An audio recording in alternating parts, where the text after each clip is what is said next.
शहर की खुशियां मनाने वालों, शहर के तेवर बता रहे हैं, अभी तो इतनी घुटन बढ़ेगी कि सांस लेना दुश्वार होगा। दोस्तों, इस वक्त मेरा वतन पाकिस्तान वेंटिलेटर पे है और वो शख्स 2000 सीसी लग्जरी गाड़ी में बैठकर आता है।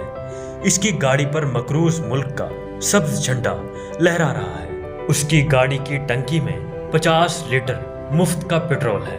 वो कुर्सी पर विराजमान होकर 210 रुपए फी लीटर की बदखबरी सुनाकर ये कहता है कि मजीद इजाफे के लिए तैयार रहें, क्योंकि मुल्क को बचाना है।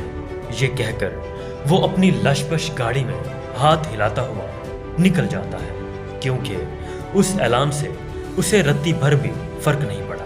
कौम के दर्द में मरने वालों के बयानात का निचोड़ ये है कि मुल्क को बचाना है तो फिर महंगाई बर्दाश्त करनी पड़ेगी। मोहतरम जी, बेहतर मुल्क तो हमने बचाना ही है, लेकिन क्या आप भी इसमें अपना हिस्सा डालेंगे?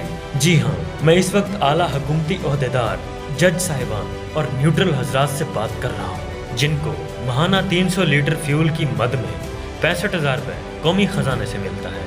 और ये पेट्रोल 19 ग्रेड के हर अफसर, बड़ी कार और बड़ी तोंद वाले हर मुस्तहिक मेंबर पार्लियामेंट को मिलता है। तो क्या 45 अरब माहाना सिर्फ मराद पर खा जाने वाले ये मगरमच्छ सिर्फ 1 साल के लिए मुल्क बचाने में हिस्सा डाल सकते हैं? क्या ये अपने पैसों से हर चीज खरीद सकते हैं? नहीं, बिल्कुल नहीं, क्योंकि मुश्किल हो जाएगी ना। मुफ्त बिजली, पेट्रोल बगैर सब्सिडी के और टैक्स फ्री अयाशी, मुफ्त VIPs, मुफ्त इलाज, एयर कंडीशन घर, मुफ्त तालीम, ये सब ना रहा तो ये मुस्तहिक अशराफिया तो मर जाएंगे। लेकिन हर बार ये रोते हुए कहते हैं कि मुल्क दिवालिया हो रहा है, और इस दिवालियापन में किसी एक लीडर ने भी अपनी मुराद वापस करने का क्या ऐलान किया? क्या किसी भी एक न्यूट्रल ने 45 अरब माहाना की अयाशी बंद करने का नाम लिया? किसी एक जज ने अपनी और इन नस्ली शहजादों की शाहाना मुराद का नोटिस लिया? नहीं, बिल्कुल नहीं।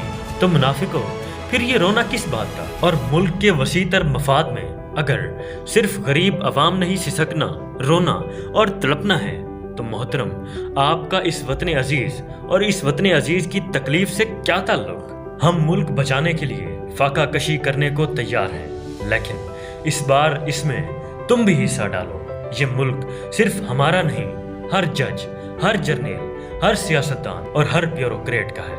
अगर कोलंबो और श्रीलंका जैसे हालात पैदा हो गए और एक एक अयाश को गिरबान से पकड़कर कौम चौकों में ले आई, तो कौम को इल्जाम मत देना, क्योंकि भूख, मुफलसी, खाली जेब और खाली पेट इतनी बुरी चीजें हैं कि ये ऐवानों को हिला कर रख देती हैं। आज आइए ये अहद करते हैं कि बिला तफरीक, बिला सियासी वाबस्तगी, किसी भी जमात की सपोर्ट को छोड़कर ये ऐलान करते हैं कि मुल्क को इन मराद से बचाएं और मराद की इस्लाहात से पहले वोट ना दें। और हाँ, अगर अब पेट्रोल की कीमतों पे बहसो तकरार ख़त्म हो गई हो, तो ज़रा उस आने वाले तूफान की तैयारी भी कीजिए, जिससे ना तो कोई पटवारी बचेगा और ना ही कोई यूथिया, और जिसे ना शहबाज शरीफ रोक सकेगा और ना ही इमरान खान। आप शायद नहीं जानते कि हालात इस कदर संगीन हो सकते हैं कि शायद खाने पीने की एशिया को भी लोग तरस जाएं। लिहाजा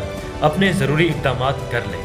शायद आप कम मुतासिर हों, अपने गैर ज़रूरी अखराजात ख़त्म कर दें और अपनी आमदनी का 5, 10 या 20% ज़रूर बचाएं। गैर ज़रूरी सफ़र, सियाहत, बाहर के खानों, कपड़ों और अप्लाइंसेस की ख़रीदारी मौखर कर दें। और हाँ, आखिर में अल्लाह ताला से रुजू करें, तौबा करें और जो भी मयसर हो उस पर शुक्र अदा करें, क्योंकि उसका वादा है कि लाइन शकर तुम लाज़ीदन्नकुम, अगर तुम शुक्र बजा लाओगे तो मैं तुम्हें और ज़्यादा दूंगा। तो दोस्तों, इस उम्मीद के साथ कि अल्लाह ताला पाकिस्तान का मुस्तकबिल बेहतर करे, अपने भाई को इजाज़त दीजिए। शुक्रिया, अल्लाह हाफिज़।